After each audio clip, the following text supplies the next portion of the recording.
आमा नमस्कार, कस्तो छ आमालाई? भाग्यमा नि ठिकै छ, राम्रै छ, यस्तै छ हो नि। आमा हजुरहरूको पालामा नि एउटा कुरा सोध्न मन लाग्यो के? सोध न त बाबा।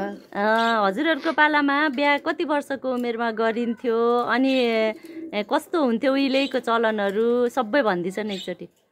उहिलेको चलन त अब गर्भको समेत 5 वर्ष पारेर बिहे गरेको अनि मेरी आमाको। अनि मेरो चाहिँ रोगी छ भनेर अलिक छुली पारेको 10 वर्ष कि। अनि 5 वर्षको बिहे कसरी के गरेर हुन्थ्यो? अनि बिहे गर्दा अब बेहुलो र दाजु चिन्नु भएन अरे। अनि दाजु टोइलेट जान्छु न भन्नुभयो अरे बेहुलालाई। अनि बुवाले लानु त पर्यो नि त बालकलाई। अनि ठुल्दाजु भन्नुहुन्छ अरे बेहुलालाई। ठुल्दाजु भन्नुहुन्छ अरे, ठुला मामा जस्तो लागेर। अनि त्यो 4 वर्ष कि बिहे गरे, गर्भको समेत 5 वर्ष पारेर। अनि ढिकी जाँचो गर्नु पर्यो, माटो बोकेर ल्याउनु पर्यो पोत्न। अनि यति छोरै ल्याइ भन्थे अरे। ढुकी जाँचो पनि राम्रो उचालिन, राम्रो गरिन भन्थे अरे। फेरि पछि सासू पनि आँखा नदेख्ने अरे, त्यही पनि जानुभयो अरे मेरी हजुरआमा। अनि हजुरबा पहिले नै जानुभएको अरे। दुःखका दुःखै आमाका गए। 12-13वटा बच्चा भयौँ, 14वटा बच्चा भयौँ। मामाले कसरी स्याहार्नु भयो, के गर्नुभयो, कसरी हुर्काउनु भयो। अहिले एउटा बच्चा हुर्काउनुलाई समस्या छ। अनि हजुरको चाहिँ कति वर्षमा बिहा भएको? मेरो 10 वर्षमा। अनि बिहा गरेपछि कस्तो भयो त? मेरो बिहा गरेर बेहुली लगे। अनि मैले त रोएर भातै खाइनँ। 4 दिनसम्म रोइ गरेँ, भातै खाइनँ। अनि यसले खाइनँ भनेर जजमानका घर गएर बुढी सासूले अलिकति मोही ल्याइदिनु भयो। त्यो मोहीसँग पनि निलिलेन। अनि बेहुली पुर्याउन लगे। अनि बेहुली पुर्याएपछि चाहिँ 2-4 वर्ष राखेँ है। अनि त्यहाँबाट चाहिँ अलिक ठुली भएँ। के लाउँछ अब, के गर्नु त। अनि बेहुली पुर्याउन ल्याएपछि मैत्रालु लगेँ। अलि ठुली नै भएँ होला अलिक पछि त। कति वर्ष कि भएको नि, त्यो पनि हिसाबै हुँदो रहेछ। उतिर थाहा हुँदैन थियो के कति वर्ष अलिअलि आएको छ। मैले भने मलाई पुरा आउँदैन पनि। अनि पानी लिन जानुपर्थ्यो, बाघ पराउँथे, पातले घारी थियो, खोलो थियो। अनि राँकासँग पानी बोकेँ 3-4 गाग्रा। अनि ल्याएर भात पकाएँ। मैत्रालु भात पकाउन लाउँथे। सबै भेला गर्थे दाजुभाइ। अनि दाल भात तरकारी पकाएर दिएँ। तर मिठो पारी कति सिपालु दसैँ मिठो पारी भन्दै गएँ। मलाई त्यति भए पुगेको।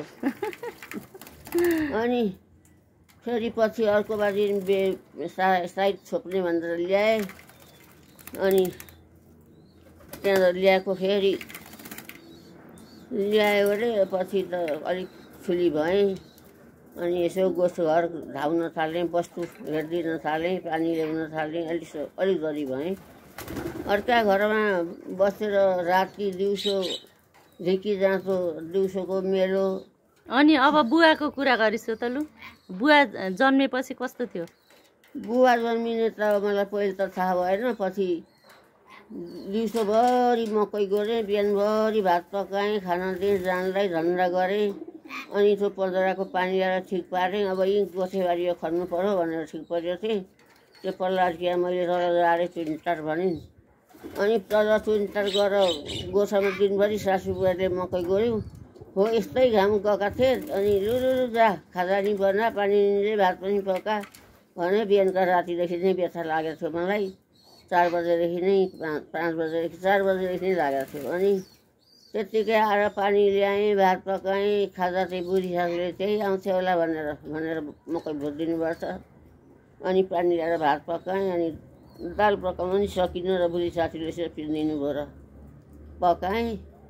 अनि भनेकी थिइनँ कसैलाई पनि। अनि भरे सबै मेलाबाट आएपछि आज बुहारीलाई सन्चो छैन होला है भनेर बुढी सासूलाई भन्नुभयो। अनि चुल्हामा जानुभयो। त्यहाँ त चुलो छोडेपछि उनीहरूले खाना खायो अरे। मैले अरूलाई दिइसकेको थियो। अनि खाना खायो गरेर कोही गोठा गए, कोही घर बस्यो। अनि मलाई त धमाधुम भइगयो, व्यथा लागिगयो। अँध्यारो राति थियो, बाहिर गएर बसेको छु। राति जङ्गल छ, वरिपरि स्याल कराउँछन्, बाघ कराउँछन्। मकैबारी बढेको छ। हिजो आइज कसैले भनेनन्, बाहिरै बसेँ। अनि 10 बजी जस्तो कि 11 बजी जस्तो 11 बजी थियो र अनि बुढी सासू माथि निदाउनु भएको छु बिउजोर ए ठुली बुहारी आइज है भित्र पेसा लागेको होला यसो आफ्नो पेटमा तेलसेल ला आगो तापेर सेक आगो बालेर सेक भन्नुभयो। अब आगो बाल्ने जाँगर पनि थिएन जन्मिने बेला भइगएको रहेछ। अनि बल्ल बल्ल सासू ससुरालाई बोलाएको त्यही हामी ल्याएर पाइदियौँ भित्र पसेर भने सासू ससुराले। अनि भरे सासू बल्ल बल्ल भित्र पसेर यसो समाइदिनु भयो। अनि टर्किँदै ओर्दै अनि अलिकति भात पकायो खाना पनि खाइनँ त्यतिखेरै जन्मिएको त्यति नखाइकन सुतेँ। अनि पछि 4 महिनाको भएपछि छोरो थियो छोराका बाबुले छोडेर विदेश जानुभयो। कहाँ जानुभयो अनि पत्तै छैन अहिलेसम्म मरे जिउँदो खोजखबर छैन। त्यही छोरो रुँगेर बसेँ त्यही छोराको जिन्दगी रुँगेर मेरो जिन्दगी बिताएँ। अनि अहिले त त्यस्तो भए त हिँड्थ्यो र मलाई त हिँड्न पनि मन लागेन। त्यत्तिकै छोरो हुर्काएँ व्यवहार गरेँ गाई भैँसी पालेँ बाख्रा पालेँ छोरो। अनि हजुरबा हिँडेपछि अनि समाजले कस्तो गरे त परिवारले समाजले? भात गइको माटो के आस भन्थे सास ससुरा त्यो मुला छोरो पनि बाँच्दैन त्यसको मान्छे राम्री छ लान्छ कसले भन्थे। तर कसैले लान पनि लगेनन्। मेरा दाजुहरूको हाई हकम थियो माइतीको नजिकै थिए अनि कसैले पनि लगेनन् लान्छु पनि भनेनन्। जानु पहिला त जानु ठिक पार्नु पर्यो अनि पो लान्छन् तपाईँले जानु गर्नु भएन होला नि दाजु त। अनि बिचरा आएन मलाई त्यही भएर त अहिलेसम्म राम्रो त। अनि बुवालाई हुर्काउन कस्तो भयो त? गाह्रो भयो। कसो गरेर हुर्काएँ के गरेँ कतिखेर भिजेका थाङ्नामा सुताएँ कतिखेर ताता थाङ्ना सुताएँ कति बेला रातभरि काँधामा हालेर बसेँ कति बेला बिहान उठेर रिखिजाँचो गरेँ। अहिले सम्झिँदा तरी आँसु आउँछ। त्यतिखेरको सम्झिँदा त दुःख लागेर आउँछ नि के गर्नु भोगिसकेको कुरा। अनि त्यस पछाडि भन्नु न त अनि कस्तो भयो अरे?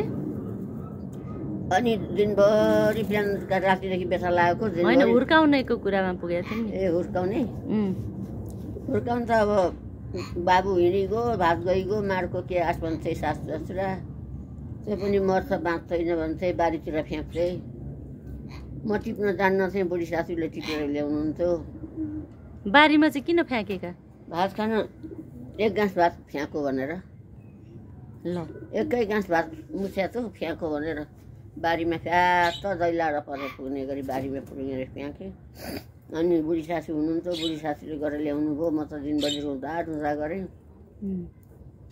बाख्राका खोरमा पसेर रुँदा गरेँ। अनि बाख्राको खोर पनि बढार्नु पर्थ्यो लिएर आएँ।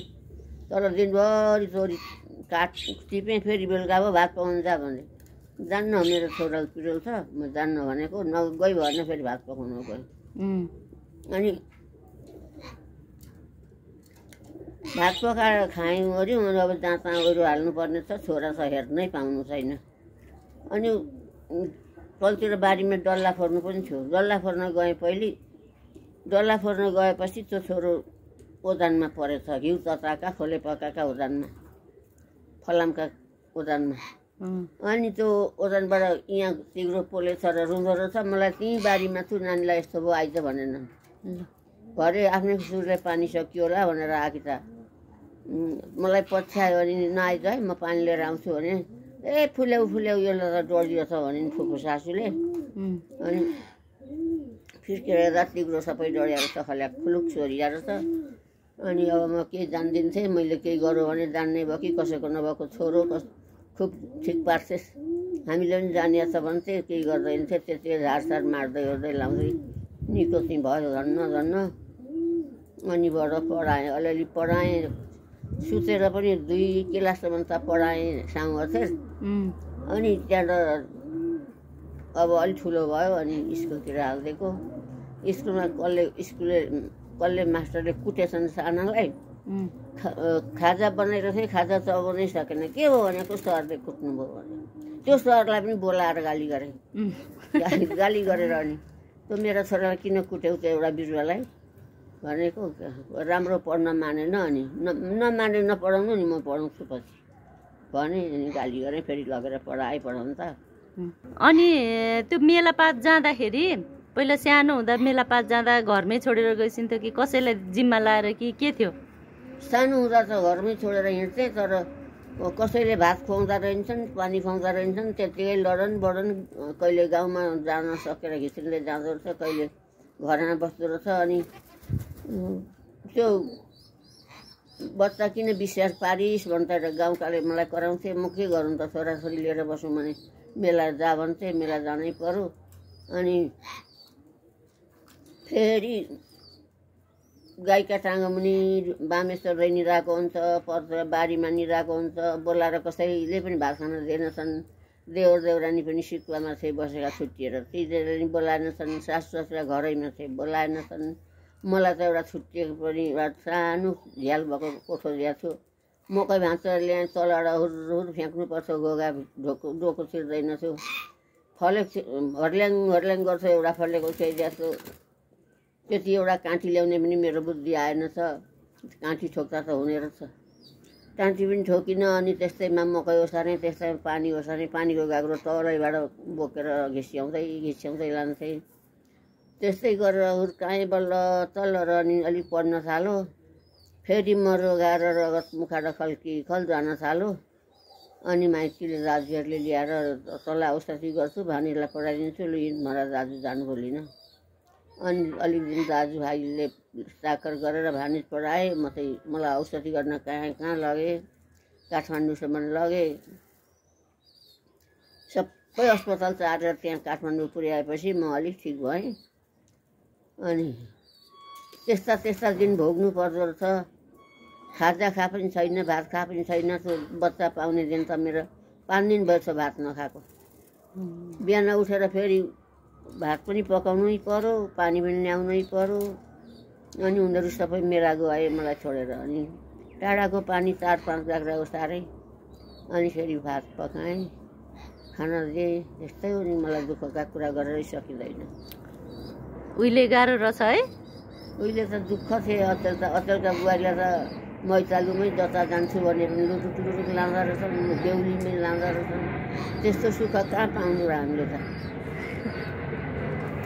जता जान्छु भने नि सँगसँगै लिएर हिँड्दा छन्। लोग्नेको नि मुख हेर्नु हुँदो रहेछ, बात मार्दै हिँड्नु पनि हुँदो रहेछ। त्यति बेला त बात मार्नु नि हुँदैन थियो, लोग्नेको मुख पनि हेर्नु हुँदैन थियो। शर्म लाग्छ के, कति ठाडै रहेछ भन्थे। अचेल त अँगालो मारेर हिँड्दा नि शर्म लाग्दो रहेनछ। दिउँसै मजा हिँड्छन्, डुल्छन्, आउँछन्, बस्छन्, हाँस्छन्। अनि हजुरबाको याद आउँदैन? आउँदैन। उसले माया मारेको आउने, मैले के हत्तै हाल्नु। एउटा एकोरो माया के मलाई मात्रै दोहोरो भए पो। लसना लुपिन्नु लोरी भए पो, एकोरी माया के मलाई मात्रै दोहोरी भए पो।